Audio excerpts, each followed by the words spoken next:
Let's get ready to rumble!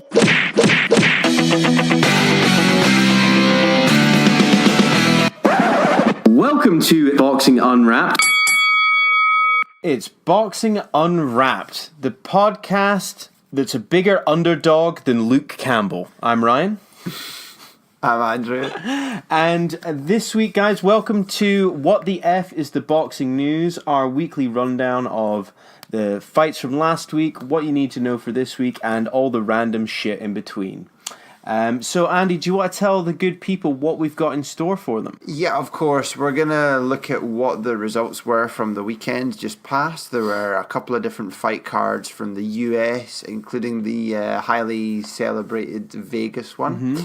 There are quite a lot actually, of fights coming up this weekend, and we'll go through all the things you need to know about them and probably a lot of stuff that you don't. In a rather truncated section, we'll have a look at what the F went wrong last week on the show, and how about a little sprinkling of random news, and we can finish off with some grinding our gears and perhaps just a soupçons of listener corner. Let's do it. Well, let's jump right into what the F are the results from last week. I really enjoyed your special effects. The quality of production. It's gone through the roof. Cinco de Mayo!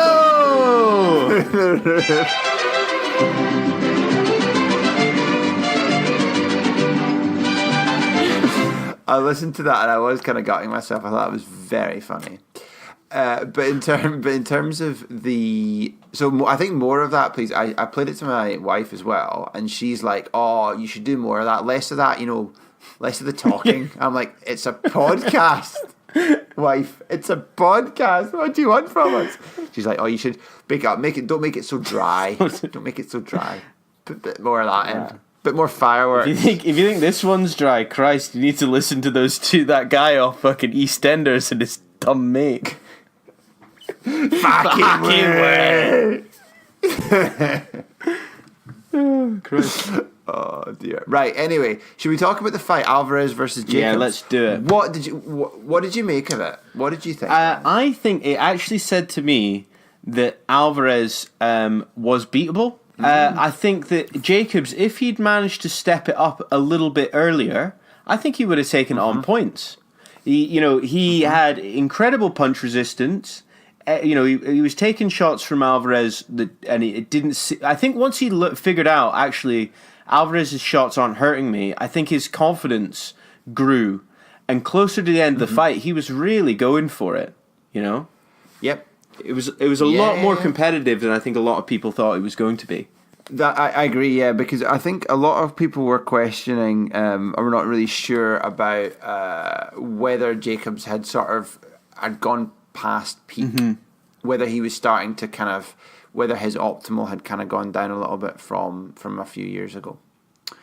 I'm not sure really is the answer, but it was competitive to the point where beyond what I think some people were thinking it would be, and it made it interesting viewing. Definitely. It was annoying that Alvarez had built up, obviously, quite such a big lead to start with, and Jacobs was chasing.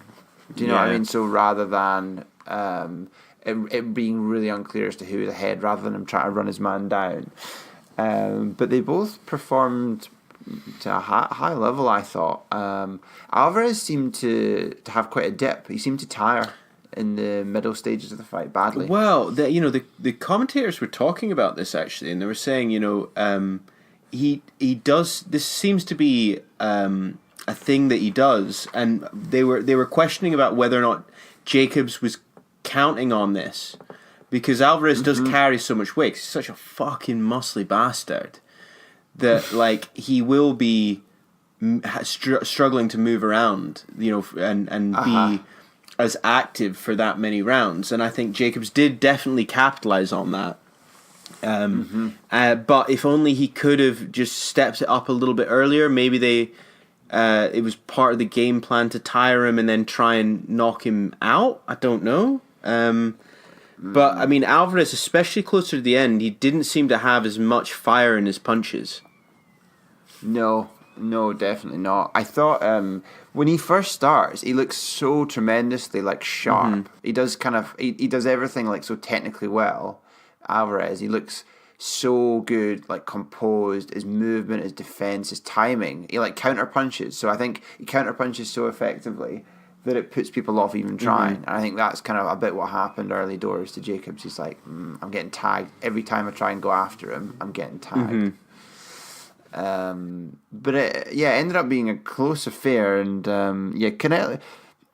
It's funny because you think Canelo's obviously Jacobs is a really high level guy as well, and Canelo's down as one of the greats. But he's had in terms of pound for pound list, but he's had the 2 fights against Golovkin, which arguably won neither of, and then he's like scraped by versus Jacobs. Don't know. Be interesting to see. We can talk about it a bit more later about what happens next in terms of where he goes. But he's definitely beatable. Yes, but just only by either like a fluke or like another super high level guy. Yeah, totally. Which I think might be in the pipeline for him. Yeah, I think. I was gonna say, just this is sort of an aside to the actual fight itself. I don't know if you read this. On the morning of the fight, they both had to weigh in, and it was written into the contract that they both could be a maximum of 170 pounds at the weigh-in on the morning of the fight, which is 10 pounds over the middleweight limit. Jacobs weighed in on the morning of the fight at 173.6 pounds.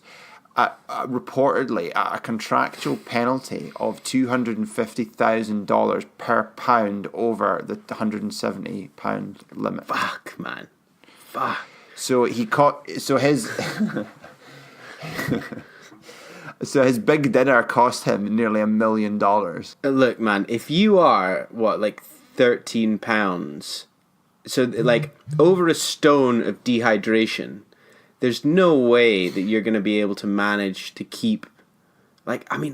you will need to eat and drink as soon as physically possible. They both looked super dry, though, didn't they?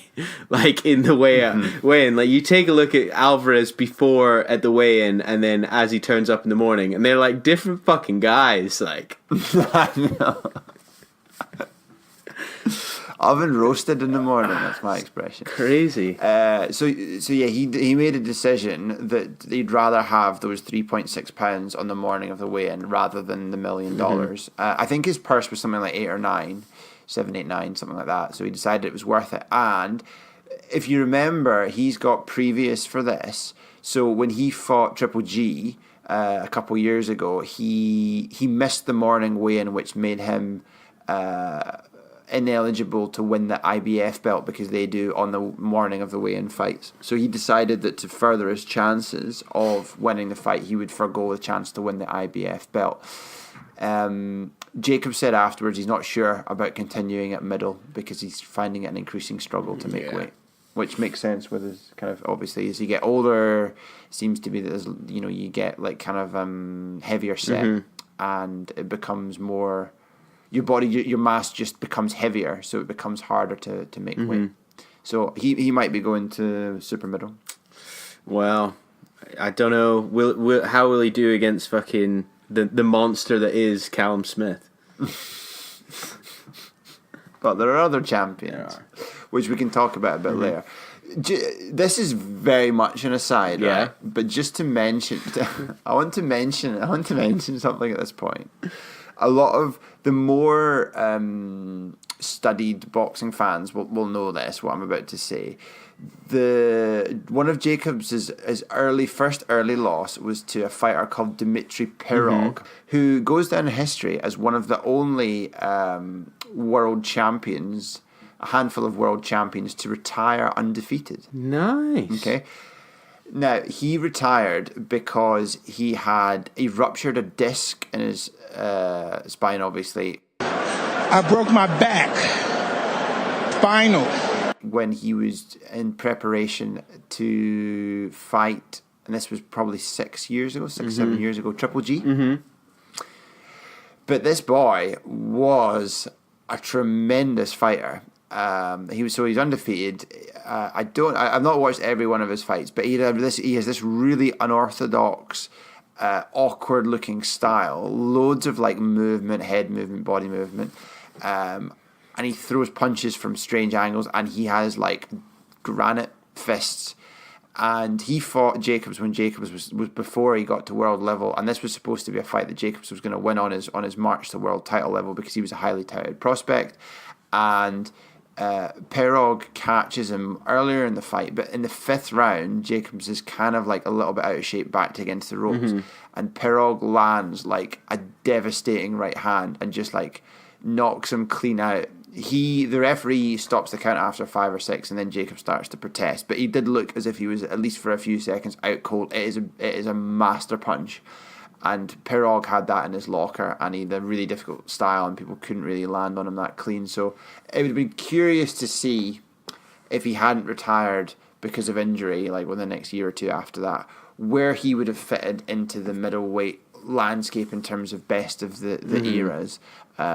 Because he seemed to have an awful lot of ability and prematurely cut short, even though he did make it as a world champion. Shame. So, yeah. Right, well, should we talk about the results from Stockton Cali on Saturday night? Your boy? Yeah. Let's do it. Artur Beterbiev doing what Artur Beterbiev does best, and this time against Radvoj Galincic.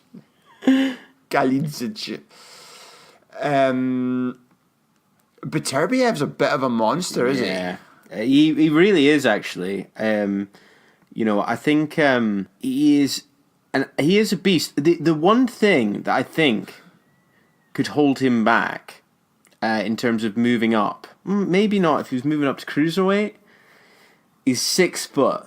So cruiserweight's probably his limit from light. Like he's light heavy at the moment. Yeah. He'd be, and this is a funny thing to say at 6 foot, but he'd be like a kind of smallish cruiserweight. If we think like Usyk's 6'2".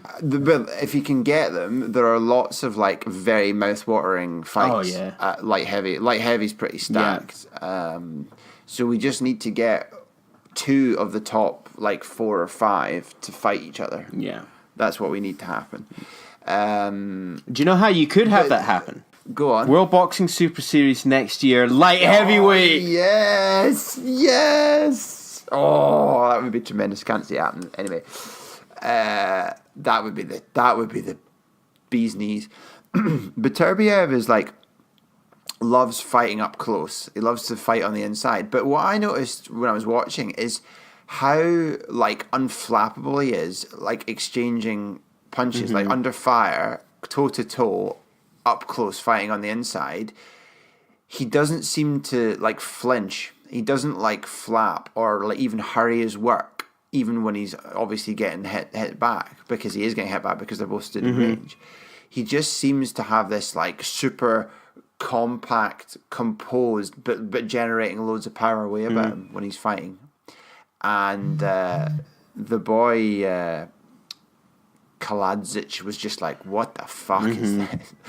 Beterbiev at points to get in range literally sprinted across the ring to be fighting on the inside. He didn't like, you talk about like running across the ring, like closing the distance. He was like bounding across the ring to get on the boy's chest.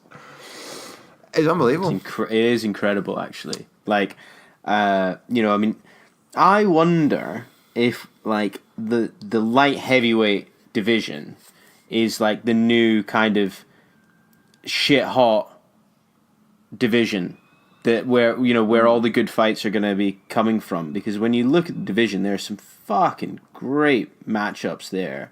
You know, and we got our boy definitely. Anthony Yard as well, who is an absolute fucking beast. Yeah. So, just as an aside, but he's supposed to be.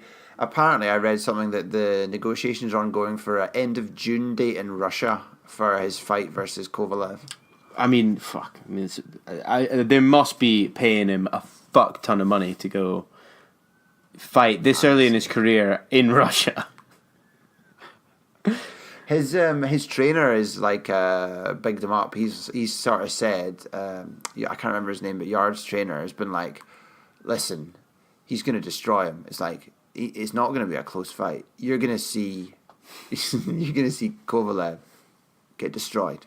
My boy, you've seen 1% of what he could do. He's coming out of all this shit, and I'm like, you are setting yourself up for a hiding and all this chat. Totally. Anyway, he must be super confident to do it.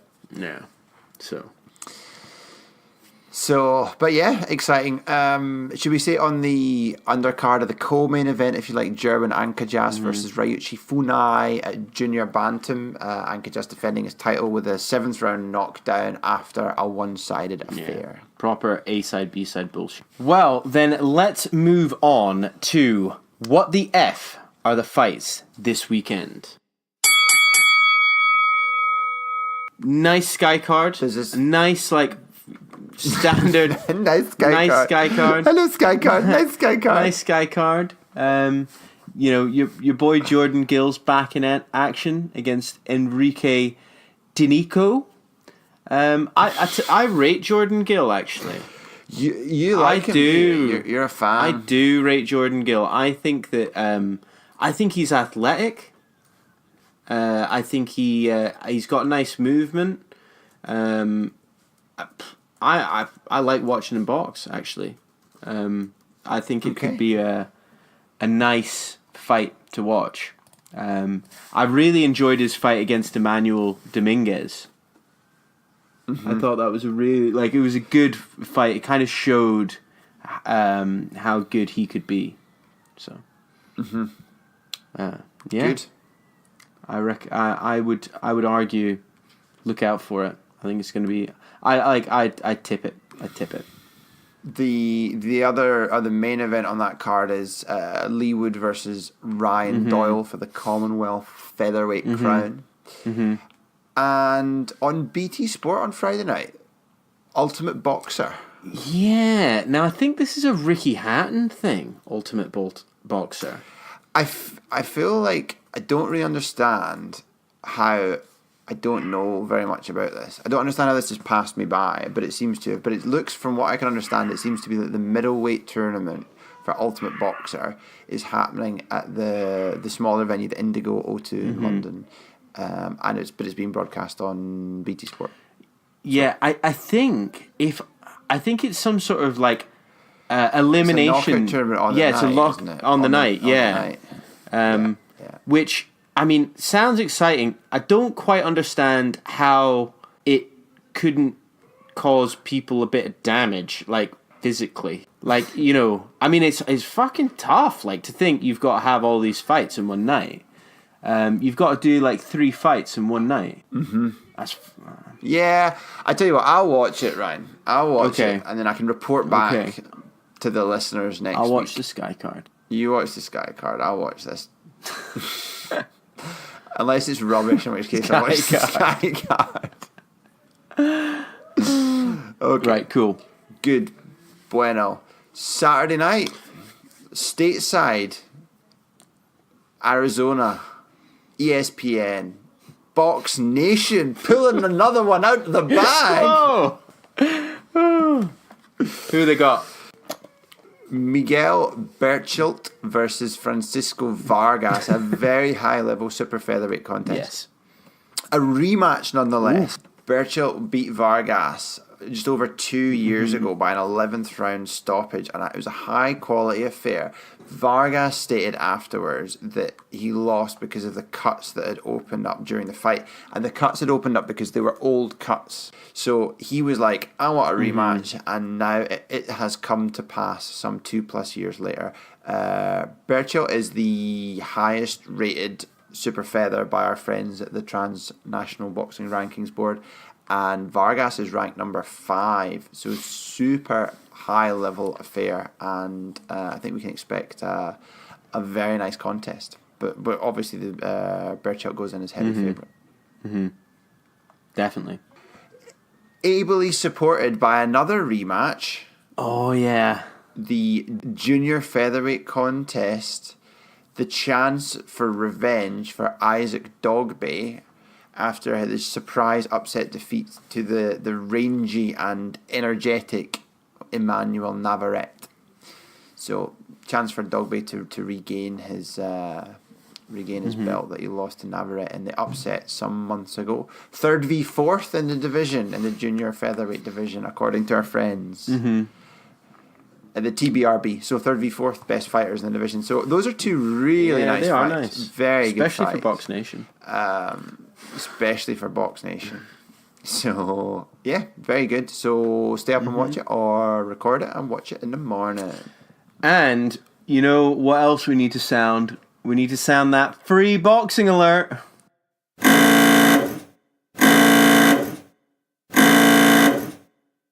Jarrett Hurd versus Julian Williams on ITV4 as part of this Premier Boxing Champions deal, where they're getting all this like shit hot free fights.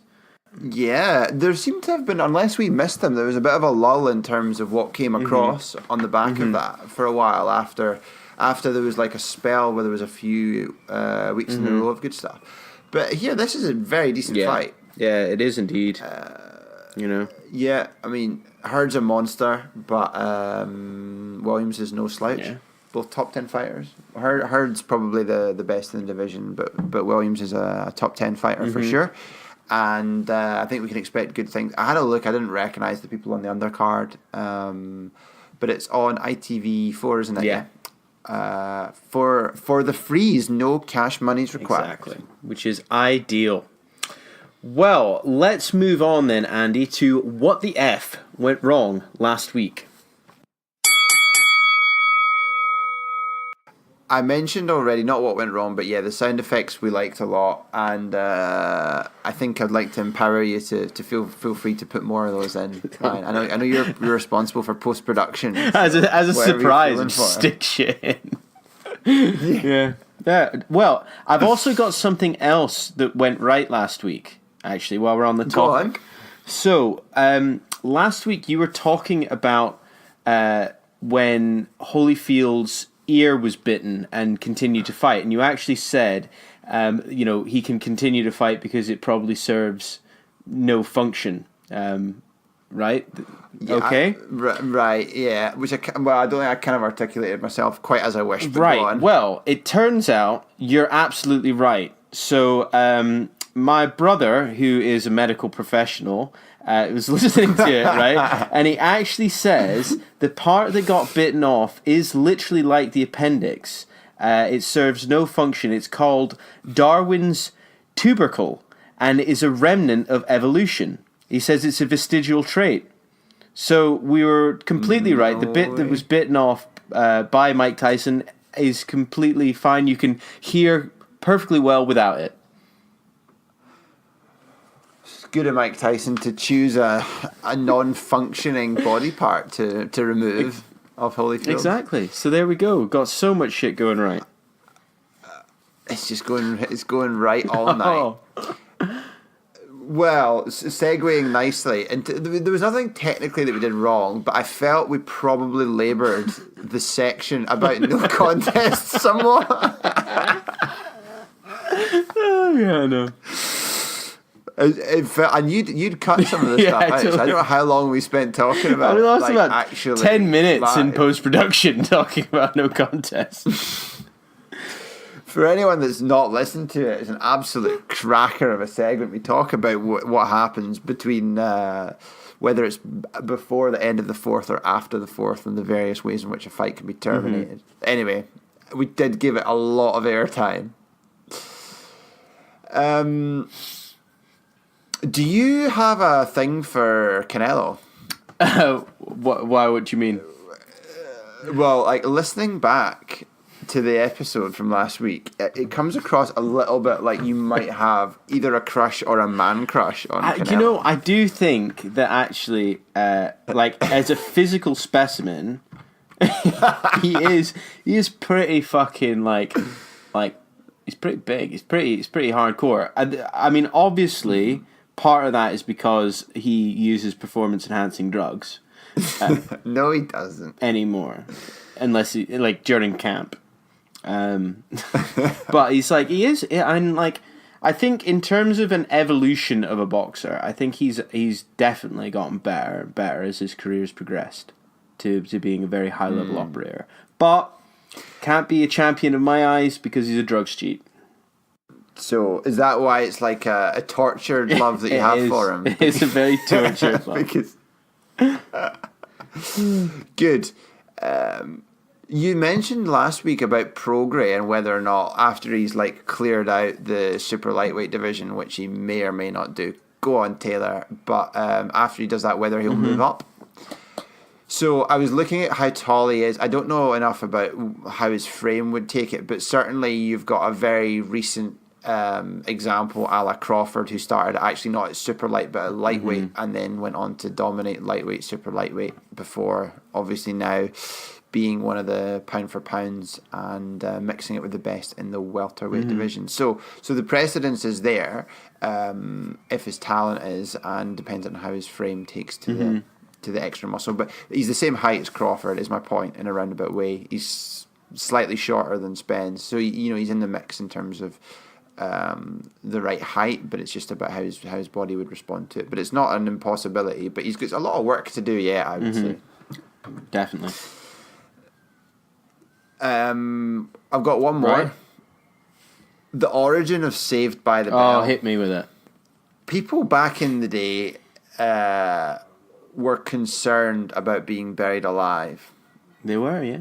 So they were. So what they did was there was a period and a patent. So what a few enterprising individuals managed to do was to design coffins where the person in the coffin could have a rope placed in their hands, and it was linked up to a bell that sat above ground. So if they did suddenly awake from their eternal slumber, they can pull on the rope, ring the bell, and be rescued from being buried alive.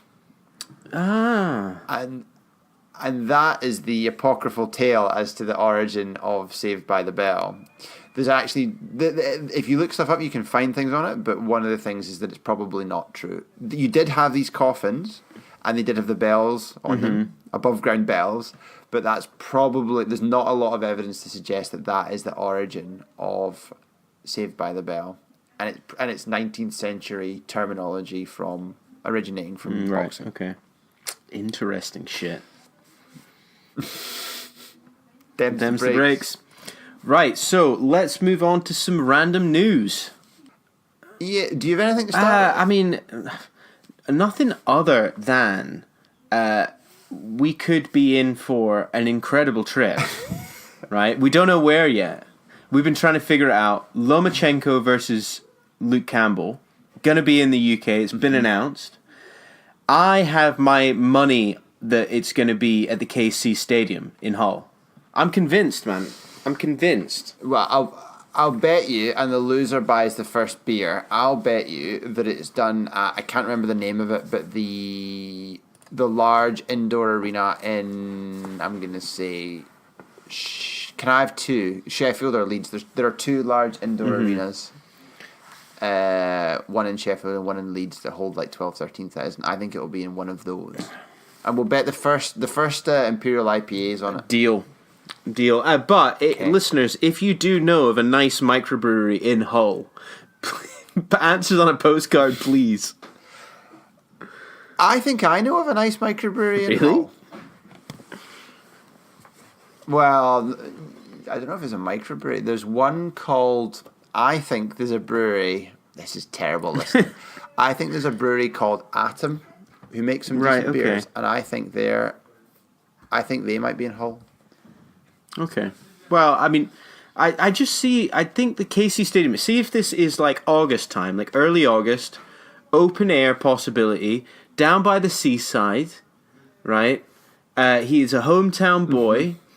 It'll be great for the TV.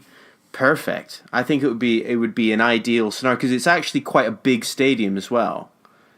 It's just whether or not Lomachenko does have a big enough draw in the UK, because it's going to be a headline fight. Obviously, it's going to be the top draw.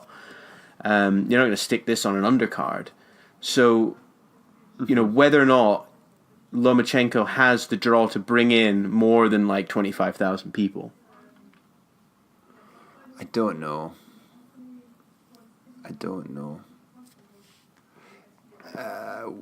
Fingers crossed. Fingers crossed. That would be nice.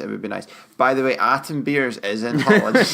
I just looked it up, and they have a. Oh right, well okay, well we're sorted. Right, I will you will buy me the first pint at Atom if it's at the KC.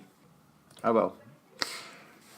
I don't know. I'm not sure how it'll go, whether or not they would fill it, but I'd like to think so. But it depends how much crossover appeal Lomachenko's got for like, not non-boxing fans, but boxing fans where there is patriotism because there's Campbell, but Campbell's not like a big star in his own right. He's not like a Josh Warrington. I don't. Ukrainians travel as well.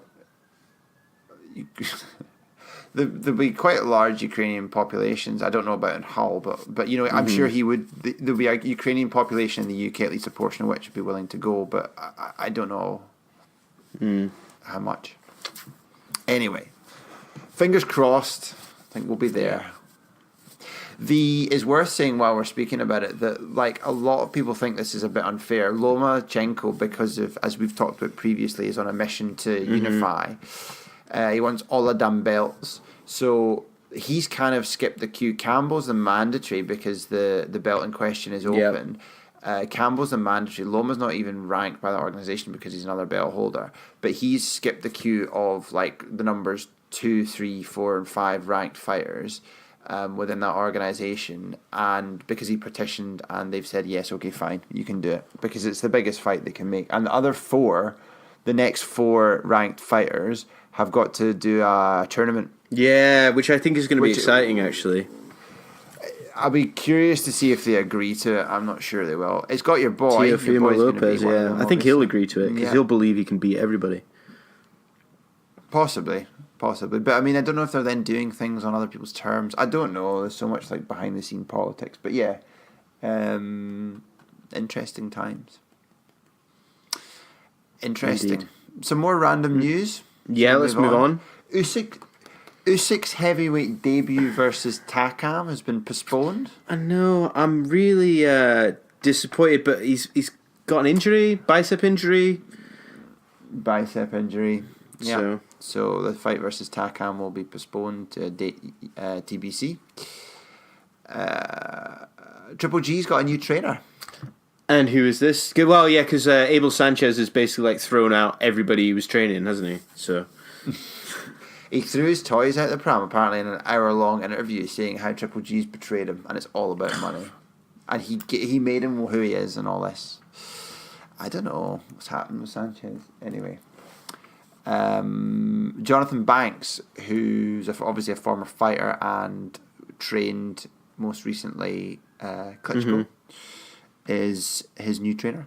Nice. So we'll see. I don't know. The problem with Triple G is this massive contract, but he's going to have 6 fights left in his career. But with DAZN, but he's surely only going one way. Yeah. In terms of he's 36, 37, 6 fights. He's going to be 40. Yeah. Seems old. He needs to do like just a few like kind of super fight matchups or something. You know. Mm-hmm. I think 6 is too many. He's got one in a couple of weeks versus a guy named Rolls, who I don't think is very good. It's a tick over, but then he'll have 5 more. But you think Canelo will be at least one of them. But De La Hoya's been chatting a lot recently. Back on the cocaine? Surely not. He talking about Canelo fighting Errol Spence. Saying he wants them to have him fight Spence. I don't know. Really? Don't quite know how that would work. How would that work? I don't know. Spence is fighting at 147 and Canelo's fighting at 160 with chat about going to 168. And he's like well over 170 every time he fights. Yeah, I mean, I don't know. Maybe it's just chat. Also, he knows that Spence is very likely to be tied up for however many months. Well, because he's going to be fighting Porter. Yeah. And although it's I mean, the one thing is that Callum Smith has said he wants the fight. He wants to be able to avenge his brother. Yeah.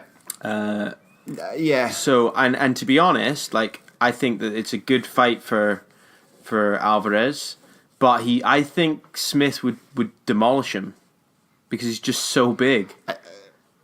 I don't know if he would demolish him. I think it's a very tall order. Hey! Because he's going away. He's giving away so much size, and Callum Smith is not Rocky Fielding. No. He's not. He's not made of jelly. he's pretty fucking hard.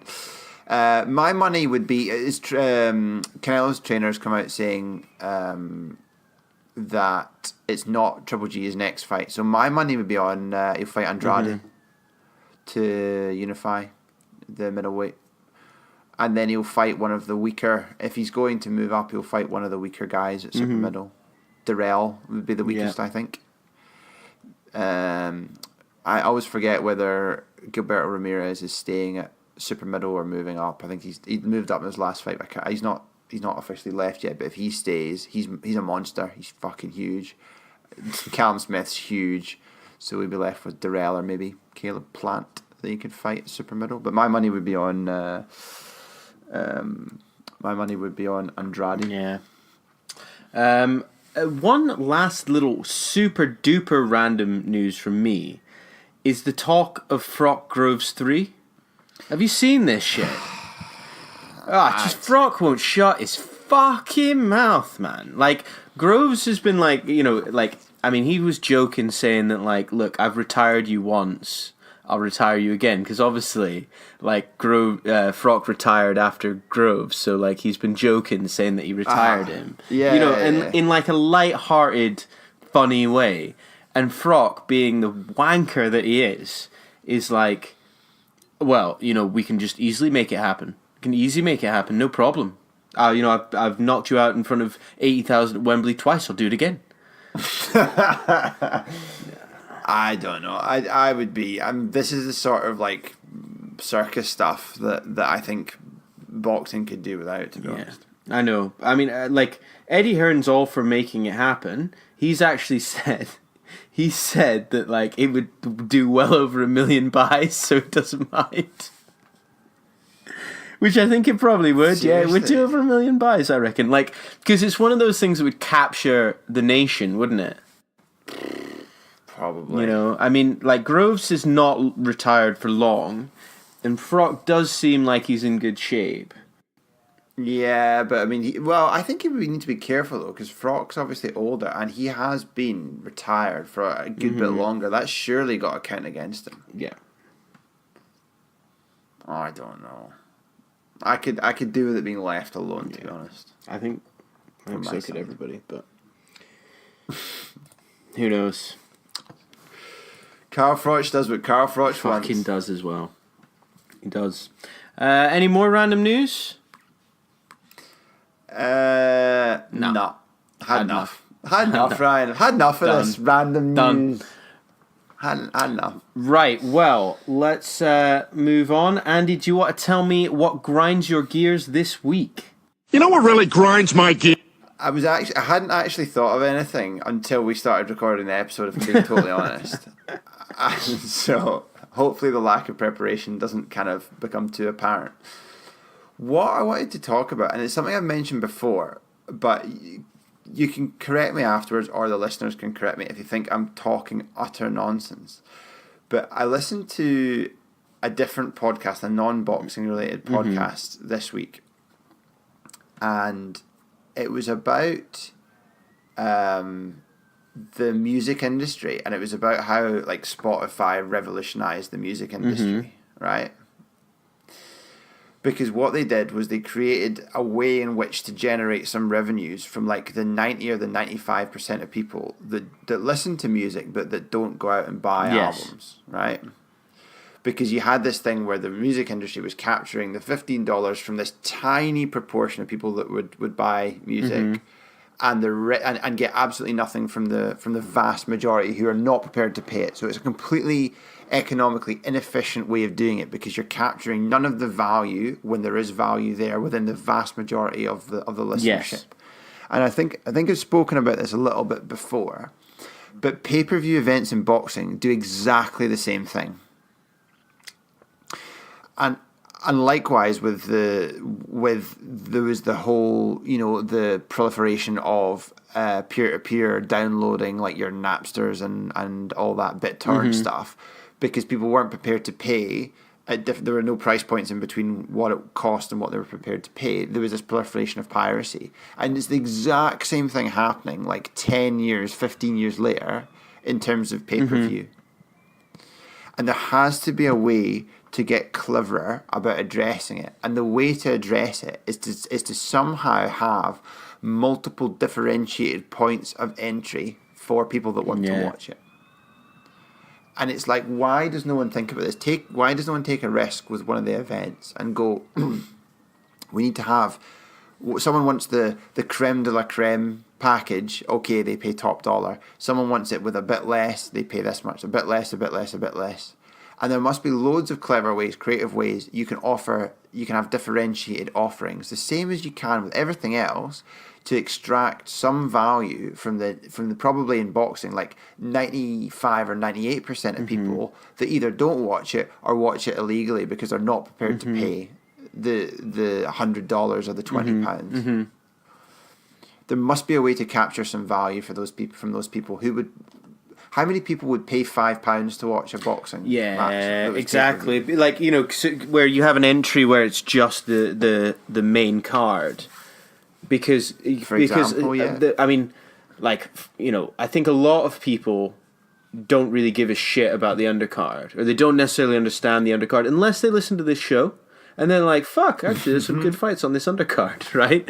But they're there to watch the main event, especially I think in the United States. From what I gather, the kind of even the people who go and watch the fights don't even turn up until the main event. Right, they don't give a shit. Whereas Matchroom boxing, Matchroom sports especially, have turned it into like a whole evening event, right?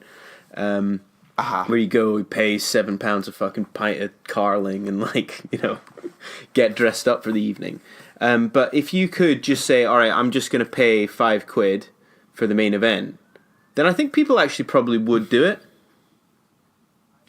I think some people would. I mean, yeah, you'd have it at different points, but I think there's such a lot of people that would be interested that just flat out balk at paying £20 in the UK, or especially like $70 or $80 or $100 in the US, and just go, there's no way I'm paying that. But if it was like, £10 or $20 or whatever for like some form of diminished version, you just have a menu of options and say, what do you want? Do you want just that fight? Do you want access to like more of the stats or commentating choice, or there's the whole HDSD thing I know they do, but there's a whole raft of things like that you could offer. Like, I don't know, what else could you do? Stuff with like maybe have like a marginal like delay or something. You get it for cheaper if you watch it on a anything like that, or cut off the undercard. Anyway, it's for the promoter or for the broadcasters to have a think about it, but it just struck me as being incredibly old-fashioned to have this idea of either you're in or you're out, and actually only like 2% of the people that would want it are able to get it because the pricing is set. We're setting it as a super luxury good. I don't know. I just think there's got to be more clever ways to capture more of the value throughout a bigger audience, and the popularity of boxing would skyrocket as well if you could do it, because more people would watch. I agree. 100% agree. So get thinking, guys. Get thinking. Yeah. So that's it for me. Wow. So, Ryan, this week, which way are you going? Is there something that grinds your gear? You know what really grinds my gears? There is indeed, Andy. I'm going to tell you what grinds my gears, man. Go on. Do you know what does grind my gears is Billy Joe Saunders.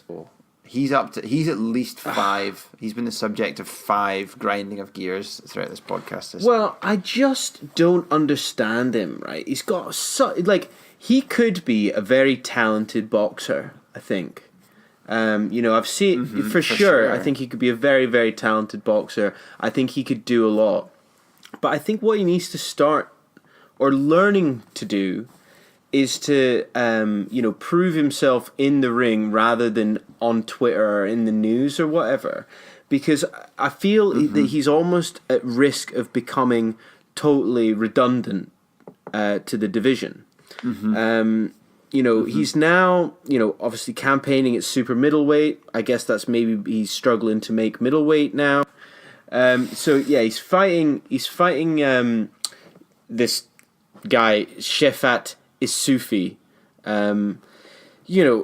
who's not a fucking world beater, right? He's, a German super middleweight, and that's pretty much about as much as you can say about the boy, This was supposed to be for a belt, which then it wasn't because Ramirez didn't. Well, he's Germany's 5th best super middleweight. Okay, he's no great shakes, right? So where he's coming out and trying to taunt Canelo Alvarez and challenge Callum Smith and all this sort of stuff, like, shut the fuck up. Like, fight someone who we go, that was quite an impressive victory, because he could go into the ring, against this guy and look incredible, but it doesn't really say much, Yeah. I mean, he had his best performance where he looked phenomenal was when he fought Lemieux in Canada, and Lemieux was custom made for him to look great against, because he's like he's a slugger, but he's inelegant, he's easy to predict, and he's slow. So Saunders just danced around him and made him look like a complete mug, and he looked masterful doing it. But that was like 18 months ago, and basically, to summarize the 18 months since then, he's just pricked about. He's had no meaningful fights. He's failed a drugs test. And now he's fighting some nugget at super middle because it was going to be for a belt, which is now not, because they didn't know if Ramirez was vacating, and it turns out he's not vacating. I mean, it's just ridiculous. Yeah, he's at risk of squandering his prime years. He needs to snap out of it and get this fight over and done with, and then announce that he's fighting either at super middle or at middle. He needs to fight someone very high level and demonstrate that he's relevant. Exactly, agree. Because actually, it's kind of frustrating, because I think he could be a very good boxer. Oh, for sure, he's super talented. So I think it's what's grinding my gears is seeing someone who could be a very super talented boxer pricking about, fucking getting prostitutes to fucking hit randomers and stuff for money. I know. It's just ridiculous. Yeah, he needs to knuckle down and, like we're saying, get this fight done and announce a big fight next. Agree. Stop getting the chat away from the box. Agree. Right. Well, Andy, let's just kind of wrap up. Tell everybody, please look out for our episode later in the week. It's a fucking good one. What the F are the strangest fight endings ever? And there are some absolute corkers in there. There are. Champion. So, with that in mind, guys, it's goodbye from me, Ryan. And goodbye from me, Andrew.